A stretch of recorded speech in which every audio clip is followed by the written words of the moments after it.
Desde sua descoberta em 1994, Göbekli Tepe, com 10.000 anos, tem sido um enigma, revelando gradualmente seus segredos antigos para arqueólogos e cientistas.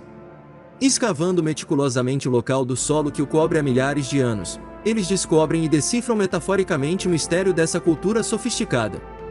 O cientista Dr. Martin Soyatman traduz o Pilar 43, também conhecido como Pedra do Abutre, como provavelmente memorializando um impacto de cometa catastrófico globalmente por volta de 10.900 a.C., e ele segue sua trilha através do Levante até o Egito Antigo, guiado por simbologia cósmica comum e DNA antigo. Os estudiosos da linguística gostam de estudar as semelhanças entre as diferentes línguas para ver como elas estão conectadas.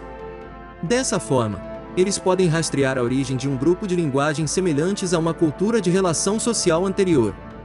Essa abordagem, conhecida como linguística comparada, complementa o estudo da evolução da genética humana, ou DNA antigo, para rastrear a migração de grupos de pessoas. Hoje vamos falar sobre estes incríveis links descobertos entre o Egito e Göbekli Tepe, e você verá que existe muito ainda a nos ser revelado sobre o fantástico mundo antigo. Meu nome é Fábio Luciano, e sejam muito bem-vindos ao canal Incrível História. Tem sido geralmente aceito pelos linguistas que centenas de línguas e mitologias antigas em toda a Eurásia derivam de uma cultura ainda mais antiga, por volta de 3.500 a.C., conhecida como Proto-Indo-Europeia. Esta visão é fortemente apoiada por estudos de DNA antigo, que mostram que a população fundadora proto-indo-europeia veio de uma região ao norte do Mar Negro, a atual Ucrânia. Da mesma forma, há uma aceitação geral de uma cultura similarmente antiga conectando línguas e mitologia no norte da África e no sul da Índia, conhecida como Proto-Afroasiática. Mas a possibilidade de que essas duas antigas culturas pudessem ter se originado e se dispersado de uma cultura fundadora ainda mais antiga, no Levante, como uma faixa de terra fértil no extremo leste do Mediterrâneo, conhecida pelos estudiosos como Proto-Nostratic, que seria uma família linguística de idiomas da Eurásia e da África por volta de 12.000 a.C. Este conceito não é amplamente aceito, apesar do forte apoio de alguns dos principais linguistas do mundo. Para muitos outros linguistas, a evidência simplesmente não é forte o suficiente e os métodos usados para derivar a linguagem protonostrática são questionáveis. Göbekli Tepe adiciona muito combustível a este fogo. Descoberto em 1994 por Klaus Schmidt, no sul da Anatólia, Göbekli Tepe continua a virar paradigmas acadêmicos de dentro para fora e de cabeça para baixo. Com suas dezenas de círculos de pedra magníficos que datam de Stonehenge em mais de 6.000 anos, encontrar um local como Göbekli Tepe foi uma surpresa completa.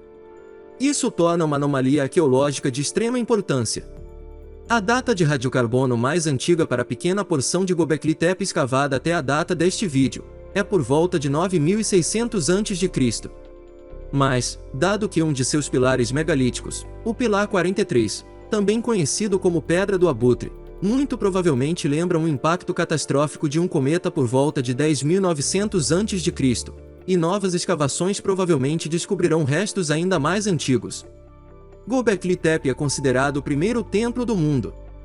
Muito provavelmente, foi também um observatório para monitorar a corrente de meteoros Tauride, de onde veio esse nefasto cometa. Qualquer que seja a sua função precisa, sua localização e tempo sugerem que é fundamental na origem da civilização.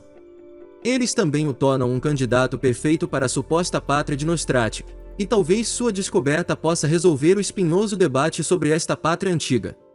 Se a hipótese nostrática estiver correta, devemos encontrar fortes ligações, pelo menos em termos de escrita e mitologia, entre o simbolismo em Göbekli Tepe e aquele encontrado em muitas culturas vizinhas, na Eurásia e no norte da África. Essas duas culturas estão separadas por quase 804 quilômetros, e mais importante, por mais de 4.000 anos, mas suas semelhanças são estranhas. É quase como se o povo de Göbekli Tepe fosse ancestral direto dos antigos egípcios. Göbekli Tepe teria sido abandonado e coberto com montanhas de terra e resíduos por volta de 8.000 a.C. Mas seu declínio como centro cultural é aparente por milênios antes disso. Parece que houve uma mudança gradual da população de Göbekli Tepe para outros lugares. Mas para onde essas pessoas foram? Por que eles deixariam o maior monumento de sua época na poeira? É possível que eles deixaram Göbekli Tepe para as margens férteis do Nilo. A resposta pode ser porque talvez a vida fosse melhor lá. Estranhamente, não há nenhum sinal claro de habitação humana ao longo do Nilo egípcio até cerca de 6.000 a.C. Deste ponto em diante, os arqueólogos descobrem um aumento gradual no povoamento ao longo desta seção do Nilo, começando com aldeias isoladas levando eventualmente as poderosas dinastias egípcias, por volta de 3.000 a.C. Então, se os antigos egípcios derivam de uma fonte mais antiga perto de Göbekli Tepe, para onde eles foram entre 8.000 e 6.000 a.C.? E por que eles parecem ter dado vários passos para trás ao longo da trilha de pontuação de civilização durante esse tempo? O que aconteceu com eles? Seja como for, as semelhanças culturais entre Göbekli Tepe e o Egito Antigo merecem destaque. A transferência de habilidades na arquitetura megalítica parece a mais óbvia. Há pouco para desafiar a grandeza dos antigos pilares megalíticos de Göbekli Tepe, até o surgimento de civilizações superiores na Mesopotâmia e no Egito no 4º e 3º milênios antes de Cristo. No entanto, a antiga Jericó, na Palestina moderna, com suas altas torres de pedra e grossas muralhas que datam de cerca de 8.000 a.C., contraria essa tendência. Possivelmente, o sul do Levante foi um passo intermediário para o povo de Göbekli Tepe, em seu caminho para o Egito. Mas é seu simbolismo astromitológico compartilhado que parece fornecer a ligação mais direta, com curiosamente, nenhuma indicação de qualquer repositório intermediário. A pesquisa recente que decodifica Göbekli Tepe em termos de um zodíaco antigo, onde símbolos de animais representam constelações estelares, as mesmas constelações que compõem o conjunto de constelações ocidentais que continuamos a usar hoje. Os símbolos de cobra são um desvio importante, muito provavelmente representam meteoros, especificamente da corrente de meteoros Tauride. Por exemplo, considere o pilar 43, pilar 2 e pilar 33, com seus muitos símbolos de animais, em Göbekli Tepe. Agora considere algumas das mais importantes divindades do Egito Antigo. A águia em comparação com o abutre no pilar 43, se torna semelhante a Horus, um deus com cabeça de falcão, no Egito Antigo.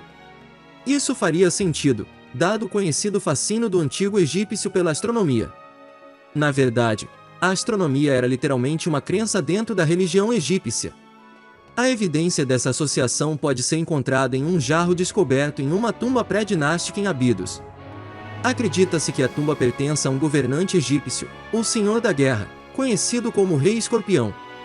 Que você pode saber com detalhes a respeito deste fascinante rei guerreiro em um vídeo que temos aqui no canal. Pois bem, a razão para isso é precisamente por causa de um símbolo de escorpião aparecendo nesta jarra, de um símbolo de ave de rapina, que se acredita representar Horus. E como o símbolo de Horus normalmente precede os nomes dos faraós nos tempos dinásticos, acredita-se que este jarro tenha pertencido ao rei escorpião. Mas os egiptólogos não têm explicação para o aparecimento de um símbolo de ganso neste jarro de ambos. Fica claro que os símbolos neste jarro imitam aqueles no painel principal do pilar 43, onde vemos a sequência vertical, águia, abutre, escorpião, ganso, representando. Na verdade, os símbolos nesta jarra, usando a nova teoria zodiacal, podem ser interpretados como a data de 3.500 a.C., dentro de algumas centenas de anos, o que concorda bem com outras evidências arqueológicas para a data desta tumba. De maneira semelhante, parece que a maioria das outras principais divindades do Egito Antigo são descendentes de constelações conhecidas. Por exemplo, Tote, o deus do conhecimento e da escrita, lembra o símbolo do pássaro alto, visto na parte inferior do pilar 2 em Göbekli Tepe.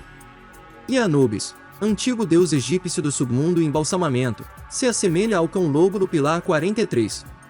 Enquanto isso, o símbolo da raposa em Göbekli Tepe, também visto no pilar 2, provavelmente representaria Sete, a divindade egípcia das tempestades do deserto e do caos. Na verdade, o pilar 2 pode ser interpretado como todo o caminho radiante da corrente de meteoros Tauride quando Göbekli Tepe foi ocupada.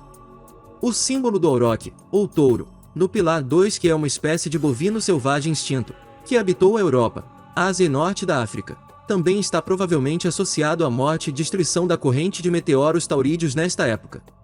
Muito possivelmente, este símbolo evoluiu para se tornar uma, ou todas as muitas divindades vacas no Egito Antigo, incluindo Apis, que representa a morte e o sacrifício. O símbolo do leão ou leopardo, por sua vez em Göbekli Tepe, torna-se várias divindades leões e leopardos no Egito Antigo, da deusa Sekhmet. Finalmente, consideremos Amun, a divindade padroeira de Tebas, dentro do Luxor moderno. Por causa da ascensão de Tebas à preeminência nos reinos Médio e Novo, ele passou a ser visto como a principal divindade criadora, a principal divindade de todo o Egito Antigo.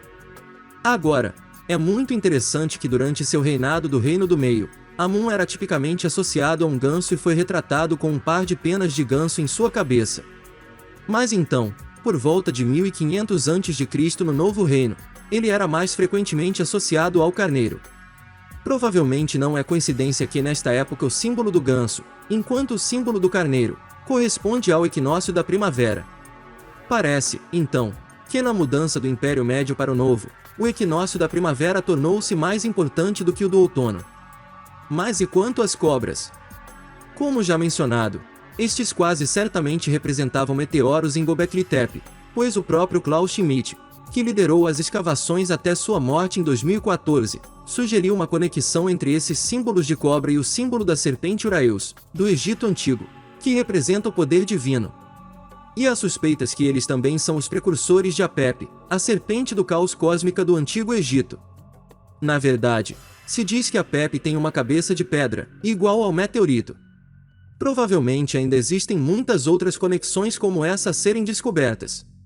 No entanto, vamos agora nos voltar para a problemática questão da origem da escrita. A escrita já adequada, que é essencialmente a representação visual da fala, aparece pela primeira vez quase simultaneamente na antiga Mesopotâmia e no Egito por volta de 3000 a.C. A visão geral, ao que parece, é que a escrita se desenvolveu a partir de símbolos usados para representar o comércio. Mas Göbekli Tepe desafia essa visão. Vemos símbolos e métodos usados em Göbekli Tepe que aparecem 5000 anos depois no Egito pré-dinástico, quase inalterados. E então, talvez dentro de algumas gerações, a escrita hieroglífica adequada é encontrada nas ruínas das primeiras dinastias egípcias. Por exemplo, considere o cartucho, que é usado para escrever nomes importantes no Egito Antigo usando hieróglifos. Uma cartela consiste em uma pequena série de símbolos gráficos delimitados por uma borda oval com uma linha perpendicular em uma das extremidades.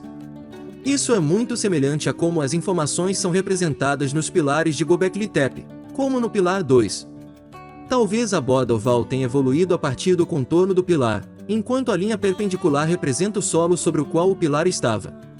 Além disso, considere uma plaqueta de pedra encontrada em Göbekli Tepe com 3 símbolos. Os arqueólogos do local interpretam isso simplesmente como um desenho de 3 animais, talvez um pássaro, uma pessoa e uma cobra. Mas, na minha opinião, é muito mais provável que esta cena conte uma das histórias mais comuns em todo o mundo: a da serpente que atormentou os homens na Terra. Existem tantas versões desse mito antigo nas culturas indo-europeia e afro-asiática, do grego Zeus versus Títon, ao egípcio Sete versus Apep, o sumério Marduk versus Tiamat, e o nórdico Thor versus Jumungandr. E considerando que Göbekli Tepe possivelmente representa um sistema fundador da mitologia antiga, esta plaqueta pode ser a primeira narração conhecida da história original. O símbolo do tridente à esquerda desta plaqueta é frequentemente associado aos deuses, como Shiva, Poseidon, e até mesmo Satanás. Assim, vemos que a proto-escrita em Göbekli Tepe parece capaz de mais do que apenas representar observações astronômicas.